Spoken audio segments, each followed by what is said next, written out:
pas merveilleux de trouver au cœur de Paris une maison de prière? Amen. Alléluia. Tourne avec moi sans plus tarder dans l'évangile de Matthieu.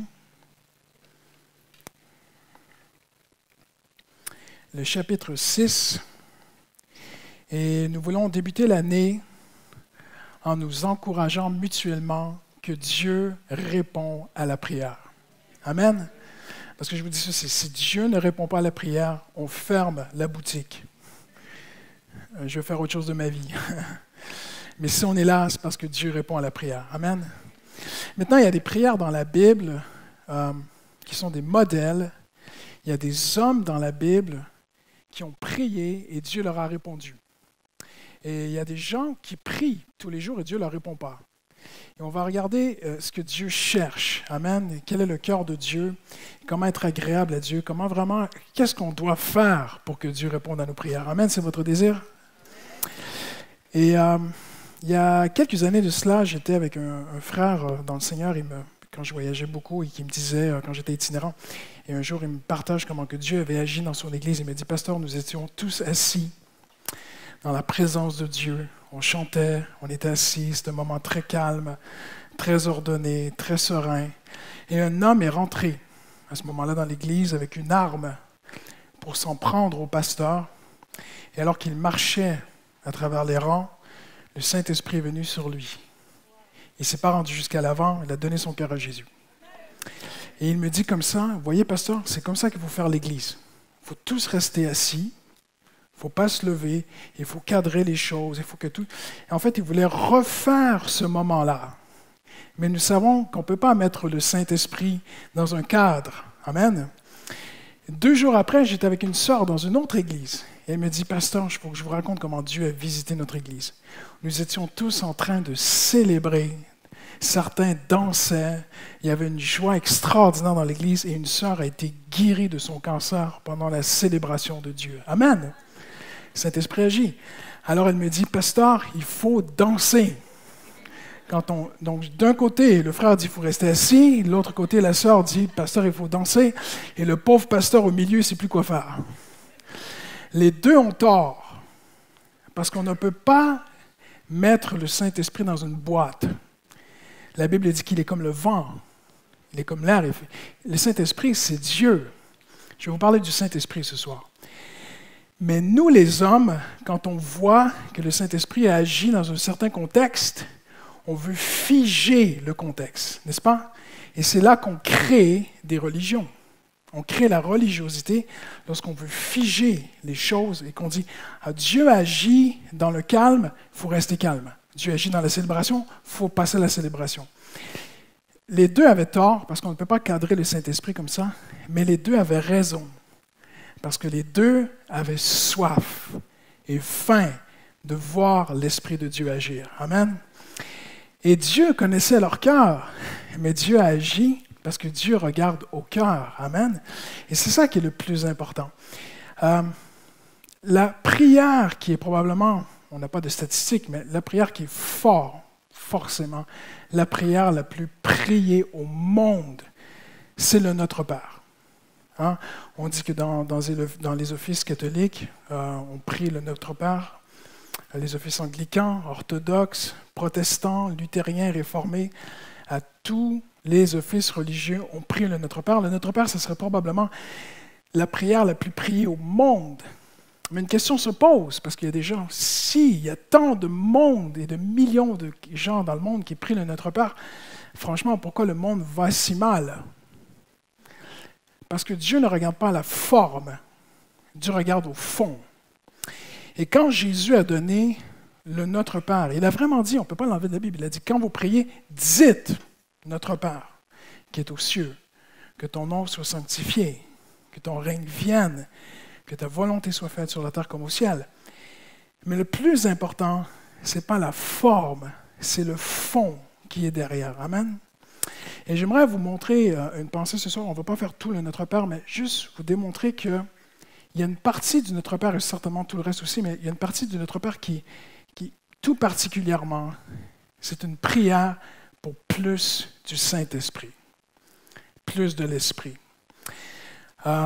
Notre Père qui est aux cieux, que ton nom soit sanctifié. Qui sanctifiera le nom de Dieu? Le nom sanctifié veut dire en fait que le nom de Dieu soit honoré. Amen. C'est ce que ça veut dire. Que les gens cessent de se moquer du nom de Dieu, que même ceux qui ne sont pas chrétiens disent « Wow, il y a quelque chose là. » Tu vois? Qu'il y a un respect, un saint respect pour les choses de Dieu. On peut aller beaucoup plus profond dans la pensée, mais basiquement, c'est ça. Que ton nom soit sanctifié. Mais qui sanctifiera le nom de Dieu? Nous, on n'a pas la force de faire ça. C'est le Saint-Esprit. Que ton règne vienne. Le règne de Dieu, dans le grec, c'est le même mot que le royaume de Dieu. Que ton royaume vienne. Le royaume de Dieu vient quand le Saint-Esprit se manifeste.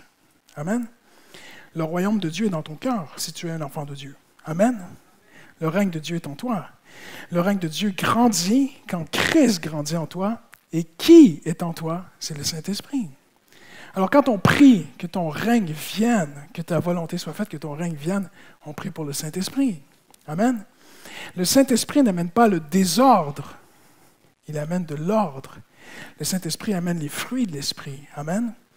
Donc quand on prie que ton règne vienne, on prie pour le Saint-Esprit. Que ta volonté soit faite sur terre. Wow! Avez-vous déjà réfléchi à ça? C'est impressionnant, hein? Comme au ciel.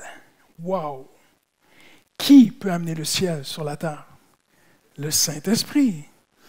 On peut faire le meilleur show ici, ça ne remplacera jamais le Saint-Esprit. On peut se donner tous les moyens, tous les spots, tout ce qu'on veut, et mettre toute la sauce. Il n'y a rien qui vaut la présence de Dieu que le Saint-Esprit amène. Amen. Dans mon cœur, dans mon couple, dans ma famille, dans mon ministère, dans mon Église. Donc, la plus grande prière au monde nous invite à prier le Saint-Esprit. Quelqu'un dit Amen ce soir. J'aimerais vous montrer 3 vérités essentielles sur le Saint-Esprit. La première vérité, et certains d'entre vous, ce sont des choses que vous savez, mais c'est bon de se les rappeler. D'autres, c'est peut-être la première fois que vous allez apprendre ceci ce soir. Mais Dieu a décrété qu'il interagirait avec nous, qu'il nous traiterait selon un principe. L'offre et la demande. Dieu offre, mais il faut demander. Dites Dieu nous offre son esprit, mais le Saint-Esprit va venir si on le demande, si on le cherche. Et Dieu fonctionne. Regardez avec moi dans Luc. Vous avez une Bible, j'espère. Luc, chapitre 11. Les disciples de Jésus veulent apprendre à prier, et Jésus leur parle d'une parabole d'un homme qui va chez son ami. Et puis après, Jésus dit un texte que vous connaissez bien, ce sont des classiques ce soir. Il dit, « Demandez, et vous recevrez. Cherchez, et vous trouverez. Frappez, et l'on vous ouvrira. » Mais regardez ce qu'il dit, au verset 13. « À combien plus forte raison le Père céleste donnera-t-il beaucoup d'argent à ceux qui demandent beaucoup d'argent? » Est-ce qu'il est écrit? Ah non? Pardon. À combien plus forte raison le Père céleste donnera-t-il le Saint-Esprit à ceux qui le demandent? Donc, Christ a établi un principe. Si tu veux vivre par l'Esprit, si tu veux vivre la vie avec le Saint-Esprit, il faut que tu demandes le Saint-Esprit. Maintenant, peut-être me direz-vous, ah oui, mais je l'ai demandé il y a 20 ans, j'ai été baptisé du Saint-Esprit il y a 20 ans, j'ai prié en langue, c'est bon, j'ai plus besoin de demander. Ce n'est pas biblique. Paul dit aux Éphésiens, ne vous enivrez pas de vin. J'espère que vous n'avez pas fait ça durant la fête. Si vous l'avez fait, Dieu vous pardonne si vous êtes repentant. Il ne faut pas s'enivrer de vin. C'est de la débauche. Mais soyez remplis du Saint-Esprit. À qui Paul parle-t-il? À des non-chrétiens? À des chrétiens. Et si vous connaissez l'histoire de l'Église d'Éphèse avait vraiment connu la plénitude du Saint-Esprit, déjà avant cette lettre. Donc, Paul nous invite, même s'il y a 10 ans ou 10 semaines, tu as été baptisé du Saint-Esprit, tu es invité à continuer à chercher une vie remplie du Saint-Esprit. La dernière personne au monde qu'il faut prendre pour acquise, c'est le Saint-Esprit. On ne peut pas le prendre pour acquis. Paul dit, n'éteignez pas l'Esprit. On ne peut pas l'éteindre, il est partout. Alors, qu'est-ce qu'il voulait dire? On peut l'attrister. N'attristez pas le Saint-Esprit. Ma relation a une influence, ma vie a une influence sur le Saint-Esprit dans ma vie. Amen? Ne prenez jamais pour acquis, parce qu'il y a 30 ans, 20 ans, 10 ans, je ne sais pas, vous avez reçu le Saint-Esprit, que maintenant, vous n'avez plus besoin de le demander. Non, vous avez encore besoin du Saint-Esprit. J'aimerais même vous dire ceci, si vous avez été baptisé du Saint-Esprit, vous pouvez être baptisé à nouveau. Le Seigneur peut vous donner encore plus de langues. Je l'ai vu dans ma propre maison. Un jour, je suis rentré, elle ne sait pas que j'allais dire ça, j'ai vu ma femme revisitée par le Saint-Esprit et des nouvelles langues étaient sur elle dans le séjour, comme ça, chez moi. Amen. Un jour, je suis arrivé dans une église, une jeune femme qui me disait, elle voulait le Saint-Esprit, et elle est rentrée dans sa chambre dans une simplicité. Elle avait écouté une prédication où j'avais parlé un peu de l'Esprit de Dieu, et elle a pris les choses au sérieux avec une grande humilité et simplicité. Elle s'est mise à adorer Dieu dans sa chambre à coucher. Le Saint-Esprit l'a visité, le Saint-Esprit l'a baptisé. Amen. Mes enfants ont été baptisés du Saint-Esprit dans leur chambre à coucher. Il n'y a pas de limite. J'ai été baptisé du Saint-Esprit, mais j'aimerais vous dire ceci, la plus grande quête de ma vie, c'est de grandir et que le Saint-Esprit grandisse en moi et d'avoir de nouvelles langues et d'être baptisé à nouveau et d'être visité à nouveau. Amen. Donc, nous sommes invités à demander plus du Saint-Esprit, plus de l'Esprit de Dieu dans nos vies. Amen. Que ton règne vienne, que ta volonté soit faite. Amen. Que ton nom soit sanctifié. C'est une façon que Christ a utilisée pour nous dire, demande encore plus, souvent, et de tout ton cœur, plus du Saint-Esprit dans ta vie. N'ayez pas peur. Je sais qu'il y a des milieux qu'on appelle ultra-charismatiques, déréglés, où au nom du Saint-Esprit, on fait toutes sortes de choses déséquilibrées. N'ayez pas peur du Saint-Esprit parce que ça fait peur à certaines personnes. Si le Saint-Esprit vient dans ta vie, je te garantis, tu deviendras la personne la plus équilibrée. Quand le Saint-Esprit est là, on est équilibré. Amen. Paul dit, nous n'avons pas reçu un esprit de peur, mais un esprit de force, d'amour. Parce que parfois il y a la force, mais il n'y a pas l'amour. Il y a des chrétiens qui se sentent très forts. Ils rentrent dans le métro avec beaucoup de force. Le Seigneur va me protéger dans le métro. Mais ils n'ont pas d'amour pour les gens autour d'eux. Ce n'est pas le Saint-Esprit. Le Saint-Esprit te fait rentrer dans le métro avec force, mais avec amour. Et il y a un homme qui a grogné à côté de moi hier dans le métro, et je l'ai regardé avec l'amour de Christ. Et puis il s'est calmé. Il s'est assis. Force, amour et sagesse. Maintenant, dans le grec, ce n'est pas sagesse, c'est saint d'esprit. C'est intéressant, hein? Saint d'esprit. Le Saint-Esprit nous rend saints d'esprit.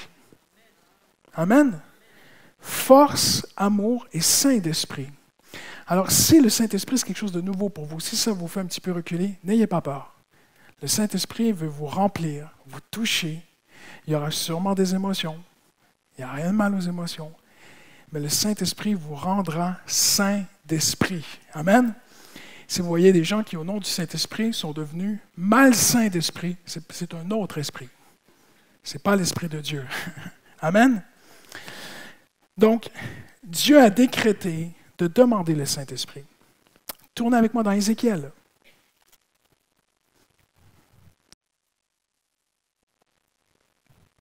Ézéchiel, chapitre 37.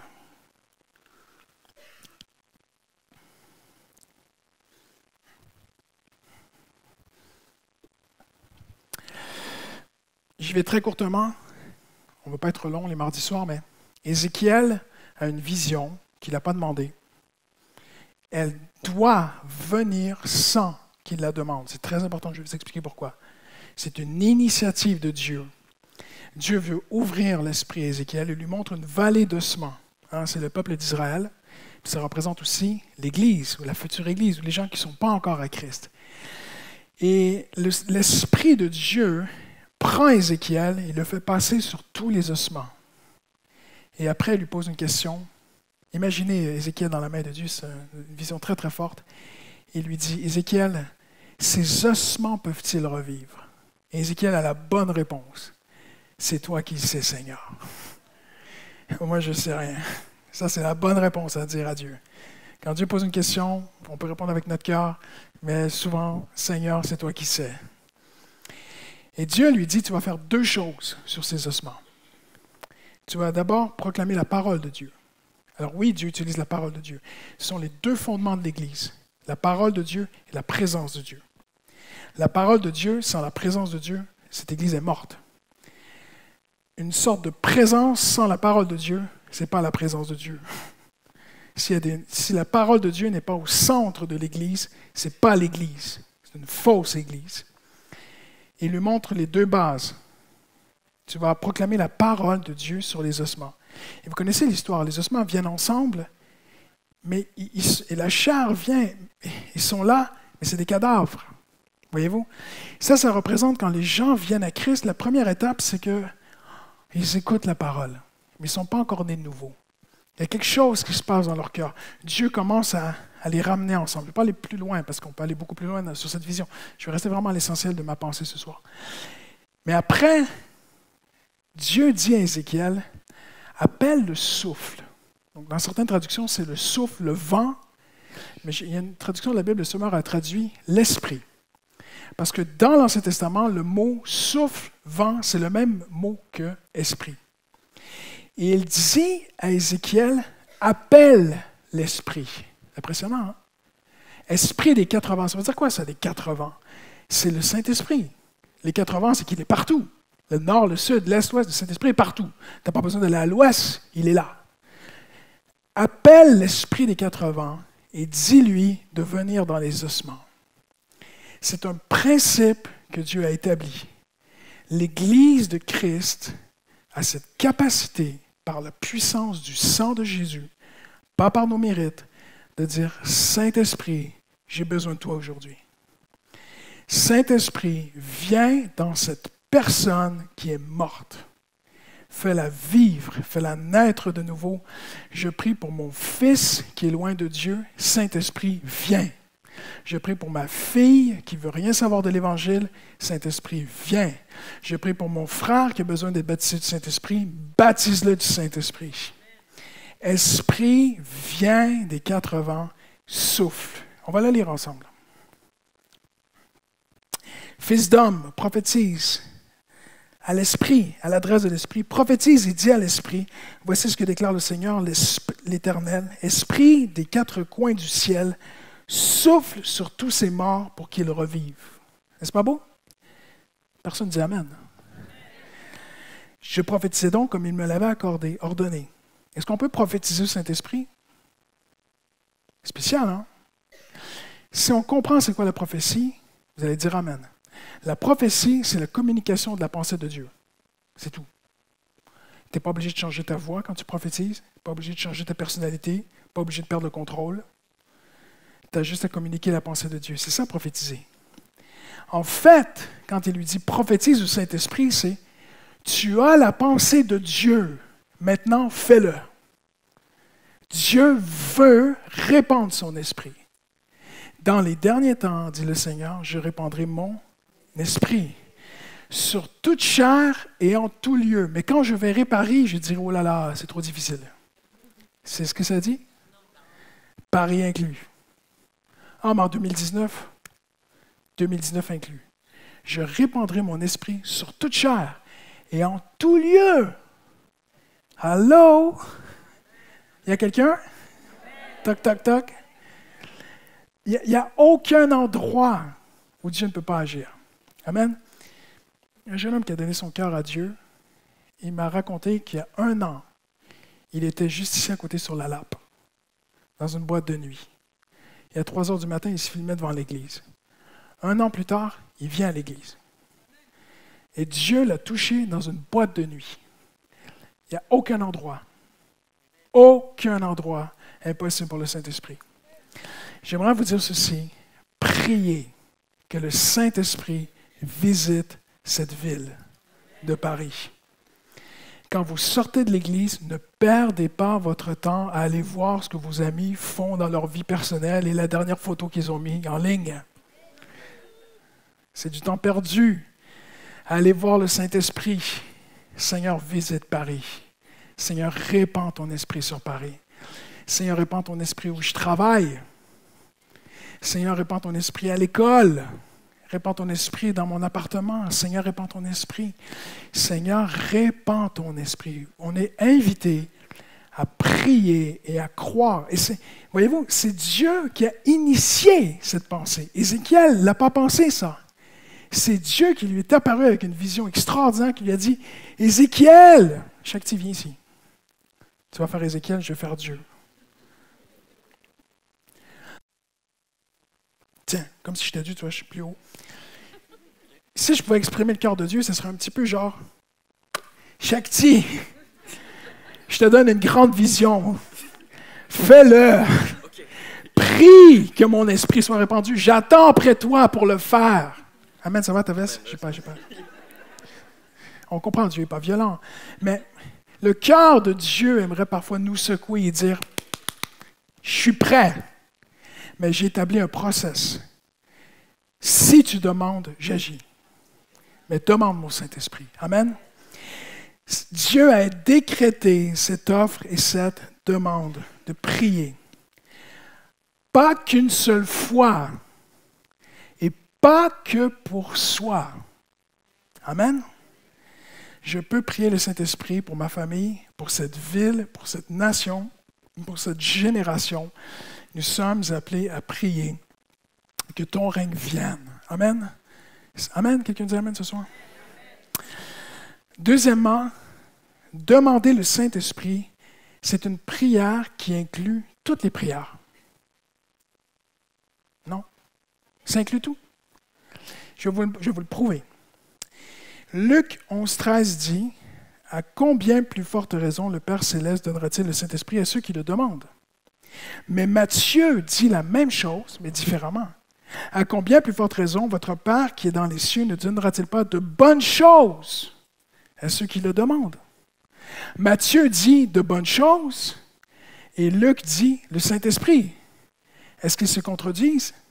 Non, ils s'expliquent. Les bonnes choses, c'est le Saint-Esprit. Et c'est le Saint-Esprit qui fait toutes bonnes choses. Oui, pasteur, je comprends, mais moi, j'ai vraiment besoin de la direction de Dieu dans ma vie. C'est le Saint-Esprit qui va te donner. J'ai besoin que Dieu touche mon patron, je ne peux plus le sentir. Le Saint-Esprit va te toucher toi d'abord pour que tu aies de la patience. Et par ton témoignage, il va toucher ton patron. Amen. J'ai besoin d'un miracle financier. Qui va le faire? Non, mais cet esprit ne va pas m'amener un appartement. Oui. Voyez-vous comme on a peu de foi. Quand tu pries pour un appartement, c'est bien, il faut présenter tous nos besoins. Mais c'est le Saint-Esprit qui va diriger. Et cet esprit qui va dire au propriétaire, accepte-la, dis-lui oui. J'ai des problèmes d'argent, comment je vais m'en sortir? C'est cet esprit qui va le faire, j'ai besoin d'être guéri. Mais qui va te guérir? Le pasteur? Mais j'ai aucune puissance, je ne peux rien faire. C'est le Saint-Esprit qui guérit. Qui va te protéger? Seigneur, protège-moi, protège-moi. Qui va te protéger? Saint-Esprit. À bien plus forte raison, ne donnera-t-il pas de bonnes choses à ceux qui le demandent? Et à bien plus forte raison, ne donnera-t-il pas le Saint-Esprit? Tout est inclusif dans le Saint-Esprit. Quelqu'un qui demande le Saint-Esprit, il demande plus que qu'est-ce qu'il a besoin. Il demande, c'est au-delà. Amen. Le Saint-Esprit est réellement tout ce qu'on a besoin. Seigneur, sauve ma sœur. C'est le Saint-Esprit qui va la sauver. Amen. Le Saint-Esprit inclut toutes les requêtes de prière. Je ne suis pas en train de vous dire de ne plus jamais prier autre chose. Mais je suis en train de vous dire que quand on cherche à vivre plus avec le Saint-Esprit, en fait, on cherche plus que tout ce qu'on a besoin. Parce que tout vient du Saint-Esprit. Amen. Je termine avec ceci. La troisième vérité que le Seigneur Jésus a démontrée dans ce texte, c'est qu'il y a deux dispositions de cœur. Une seule disposition de cœur, mais qui se révèle en deux choses. C'est que Dieu ne regarde pas à la forme, on l'a vu en introduction, Dieu regarde au fond. Alors, quel est le fond que Dieu cherche? Jésus dit, quand vous priez, dites notre Père qui est aux cieux. Mais n'oubliez pas, juste avant, il y a une histoire d'un homme qui va chez son ami et qui toque à la porte et qui ne lâche pas. On avait un petit peu plus loin. Qu'est-ce que Jésus dit? Cherchez et vous trouverez. Frappez, on vous ouvrira. Demandez, vous recevrez. Toutes ces choses-là ont une chose en commun, c'est le désir. Le désir. Jésus dit, à bien plus forte raison, ne donnera-t-il pas le Saint-Esprit à ceux qui le demandent? Dans le grec, ce n'est pas demander. Dans le grec, ça peut se traduire demander, mais il manque quelque chose. C'est qu'en français, je peux dire à ma femme, chérie, je te demande ton téléphone. Elle peut me le donner. Je peux demander quelque chose de façon très impersonnelle. Je peux passer à la caisse et dire, est-ce que je peux avoir un ticket de métro? Ce n'est pas un grand désir, c'est vrai, hein? Il n'y a rien de fort. Une demande peut être faite de façon très impersonnelle et sans désir, n'est-ce pas? Mais il y a une autre sorte de demande, et c'est ce mot grec qui est utilisé, c'est le mot « demander par désir ». Et quand Jésus dit à ceux qui le demandent, parce qu'il y a des gens qui demandent le Saint-Esprit, il ne leur arrive rien. Je vais vous dire pourquoi. Soit qu'il y a un blocage de péché, ou soit qu'il n'y a pas le désir. Il y a des gens qui demandent le Saint-Esprit, « Donne-moi ton Saint-Esprit. » Hey, salut! C'est quoi ça? Le Seigneur Jésus a dit, il donne son Saint-Esprit à ceux qui le désirent. C'est encore plus fort que désirer en grec. C'est un mot, j'ai déjà dit parfois dans mes prédications ici, c'est un mot qui n'existe pas en français, c'est craving. Un craving, en anglais, c'est un désir de droguer. Quelqu'un qui est en manque de drogue. Si vous avez déjà côtoyé des drogués, quand ils sont en manque de drogue, ils ont toutes sortes d'effets sur leur corps. Des crampes, même les intestins, ils sont mal. Un frère qui me racontait comment Dieu l'a délivré de l'héroïne, je crois, il était héroïnomane. Il était sur l'autoroute, il a fait un vœu, il a dit « Seigneur, plus jamais l'héroïne », il a tout jeté par la fenêtre sur l'autoroute. 10 minutes après, la drogue s'est manifestée, le manque de drogue. Il est retourné au milieu d'autoroute, parmi les voitures, il cherchait sa drogue. Parce que son corps était plus fort que lui. Plus tard, le Seigneur l'a délivré. C'est beau. Mais tu lui dis à lui un craving. Ah, il sait c'est quoi. Et Dieu dit que Dieu donne son Saint-Esprit à ceux qui en ressentent le manque. Jésus n'a-t-il pas dit « Heureux les pauvres en esprit ». Pas pauvres d'esprit dans le sens « heureux les bêtes ». C'est pas ça que Jésus a dit. Quand Jésus a dit « heureux les pauvres en esprit », c'est « heureux ceux », parce que de toute façon, sur les choses de l'esprit, on est tous pauvres. Donc, ce que Jésus est en train de dire, c'est « heureux ceux qui l'ont réalisé ». Pasteur Christian, le jour où tu te crois riche en choses spirituelles, t'es mal. C'est ça que Jésus essaie de me dire. Mais si tu dis, je suis quelqu'un qui est pauvre sur les choses de Dieu, Jésus te répond, heureux, parce que tu es humble. Tu ne peux rien faire pour mériter le Saint-Esprit. Mais si tu es conscient de ton manque de l'Esprit, et si tu as faim et soif de plus de l'Esprit, Dieu va venir. Et Dieu va honorer ta faim et ta soif, parce que Jésus a dit, heureux ceux qui ont faim. Ah oui, mais de justice. Mais la justice, c'est la croix, c'est Jésus, c'est l'héritage, c'est le Saint-Esprit. Ça va tous ensemble. Amen. Heureux les pauvres en esprit. Je suis heureux si je me considère comme quelqu'un qui est pauvre. Quelqu'un qui est pauvre, c'est quelqu'un qui est dépendant. Seigneur, je suis pauvre. Si vous saviez, je vous ouvre mon cœur ce soir, je me sens bien en famille, si vous saviez comment je tremble avant de prêcher. Mais Dieu m'aide. Venez surtout pas me serrer la main juste avant de prêcher, j'ai les mains froides. Mais combien de fois j'ai vu Dieu m'aider? Et je dis, Seigneur, je n'aime pas cet état de faiblesse avant de prêcher, mais ça a l'air que Dieu a choisi qu'il faut que ça marche comme ça. Et quand on est faible, il est fort. Amen. Et c'est exactement ce que Jésus dit ici. Ceux qui le demandent, ceux qui réalisent, qui ressentent un manque. J'aimerais même dire ceci ce soir. Se sentir riche spirituellement est un état très dangereux. Parce que tu dis « je suis riche, je n'ai besoin de rien », tu ne sais pas que tu es malheureux, misérable, pauvre, aveugle et nu. Un chrétien qui se sent riche des choses de Dieu est un chrétien en danger. Heureux ceux qui se disent pauvres sur les choses de l'esprit. Heureux ceux qui ont faim et soif des choses de l'esprit. Et heureux ceux qui demandent le Saint-Esprit, mais comme par manque. Je veux dire ceci ce soir parce que moi, ça m'a beaucoup encouragé. Souvent, on ne se sent pas dans l'esprit. Je suis seul? On se sent souvent indigne, trop terre à terre, pas assez spirituel. Si vous êtes comme ça, Dieu vous bénit. Maintenant, au lieu de fuir dans le péché, courez dans les bras du Seigneur. Dites-lui, Seigneur, je me sens tellement pauvre des choses de Dieu, mais tu as dit heureux.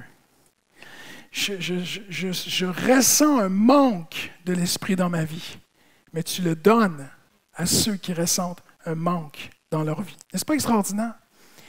Si tu ressens ce manque de l'esprit, Dieu te dit, je vais te donner encore plus de mon esprit. Maintenant, est-ce que Dieu donne plus? Le Saint-Esprit n'a rien à voir avec la force de Star Wars. Hein? Ça n'a rien à voir avec ça. Le Saint-Esprit, ce n'est pas un genre de truc qu'on peut maîtriser. C'est à lui de nous maîtriser. C'est une personne, c'est Dieu. C'est à lui. Il est partout. Donc, quand tu dis avoir plus du Saint-Esprit, ce n'est pas comme avoir plus d'oxygène ou plus d'eau ou plus de boire un coup de plus du Saint-Esprit. Ça n'a rien à voir avec ces choses-là. Même si on voit des images comme l'eau ou l'air du Saint-Esprit dans la Bible, avoir plus du Saint-Esprit, c'est avoir plus de Dieu dans notre vie. Tout simplement, plus de sa présence, plus de sa pensée, plus de son règne sur notre vie. Et la troisième vérité, c'est que Dieu ne donne pas le Saint-Esprit à ceux qui prient, qui font tout pour l'avoir.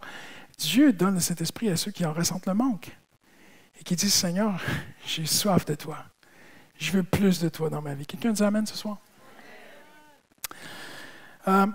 Un auteur que j'aime beaucoup, et je termine avec ceci, qui s'appelle A.B. Simpson, a dit quelque chose qui m'a beaucoup touché.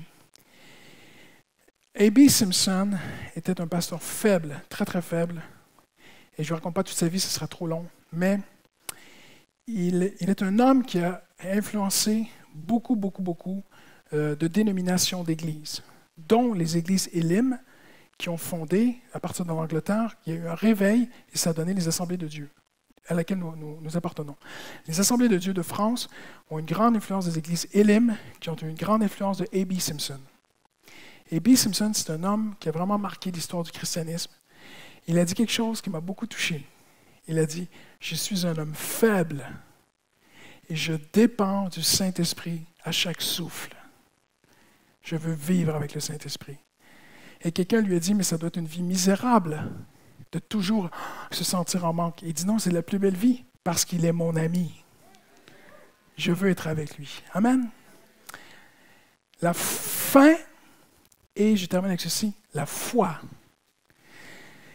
Avoir faim de Dieu, mais pas croire qu'il va nous aider, c'est comme s'il y avait une seule rame à ta barque. OK? Vous me voyez? Tout le monde me voit bien? Regardez bien. J'ai une barque, j'ai deux rames. La faim et la foi, c'est ce qui fait avancer le chrétien. Si j'ai faim de Dieu, mais que je ne crois pas que Dieu va me répondre, je tourne en rond. Parce que si tu rampes d'un seul côté, qu'est-ce qui arrive? Tu penses que tu avances, mais tu tournes en rond. Il y a des chrétiens qui ont faim de Dieu, ont faim de Dieu, ont faim de Dieu, mais ils ne croient pas en Dieu. Seigneur, plus de toi, mais ils ne croient pas qu'ils vont l'avoir. Ils tournent en rond. Il y a d'autres chrétiens qui disent qu'ils ont foi en Dieu, mais ils n'ont pas faim de Dieu. Ah, Dieu est bon, ouais, Dieu va faire des grandes choses, ils passent la soirée devant la télé. Perdent leur temps. Mais toujours une belle parole de foi. Je m'excuse, c'est trop léger. Ce n'est pas la vraie foi. Ils tournent en rond de l'autre côté. Ils ont foi en Dieu, ils ont foi en Dieu, ils ont foi en Dieu. Mais leur vie ne démontre pas qu'ils ont faim de Dieu. Ils tournent en rond. Il y a des gens qui tournent en rond parce qu'ils ont faim de Dieu, ils ont faim de Dieu, ils ont faim de Dieu, mais ils n'ont pas foi en Dieu. Et il y en a d'autres qui tournent en rond parce qu'ils ont foi en Dieu, ils ont foi en Dieu, ils ont foi en Dieu. Et ça fait tout un beau manège. Le chrétien qui avance, c'est celui qui dit, j'ai faim de Dieu, mais je sais qu'il va agir. Et dans ta vie, tu dis, Seigneur, j'ai faim de Dieu, de toi, j'ai foi en toi. Et là, tu mets un coup à la barque. Si vous allez au château de Versailles, il y a des jolies petites barques que vous pouvez louer. Vous amenez votre épouse, vous la soyez au bout, elle est toute heureuse.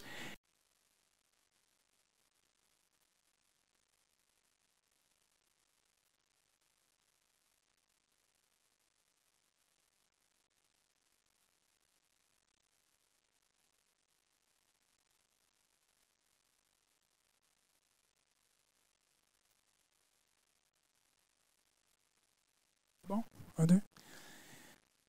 Tu mets ton épouse dans la petite barque et tu lui fais faire un petit tour au lac à Versailles. Elle va être charmée. Mais si tu rames d'un côté, ta femme, elle va dire, tu tournes en rond, chérie. Il faut les deux côtés. Il y a des vraies barques comme ça avec les deux côtés, tu vois. Les deux rames. Ce que Dieu veut de nous cette année, Seigneur, j'ai faim de toi, mais j'ai aussi foi en toi. Amen. On se lève ensemble. Alléluia.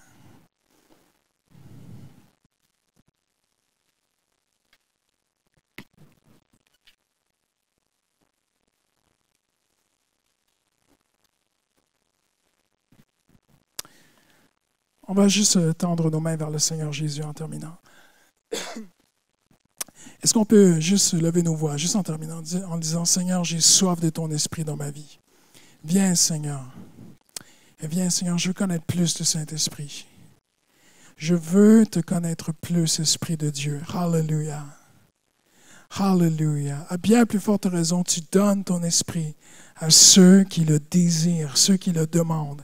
C'est le Saint-Esprit qui va te sanctifier. C'est le Saint-Esprit qui va changer les désirs de ton cœur. C'est le Saint-Esprit qui va te libérer du péché. C'est le Saint-Esprit qui fait tout. Alléluia. Alléluia. Levons nos voix en terminant ce soir.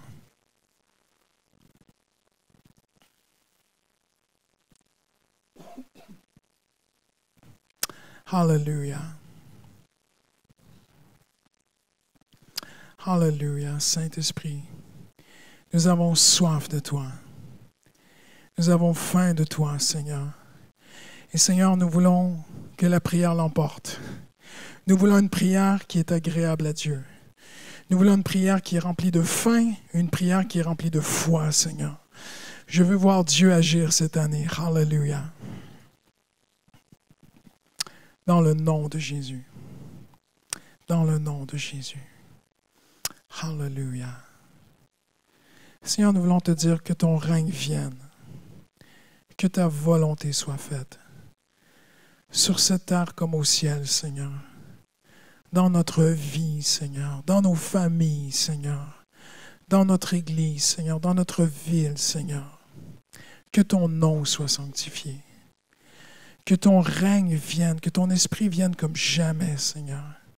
Et que ta volonté soit faite sur terre comme au ciel, Seigneur. Et Seigneur, nous savons que nous qui sommes si méchants, nous donnons de bonnes choses à nos enfants. À bien plus forte raison, toi, ne donneras-tu pas le Saint-Esprit? Toutes bonnes choses viennent du Saint-Esprit. Et tu le donnes à ceux qui le désirent et ceux qui croient, qui ont foi en toi. Dans le nom de Jésus. Tous ceux qui l'aiment disent Amen.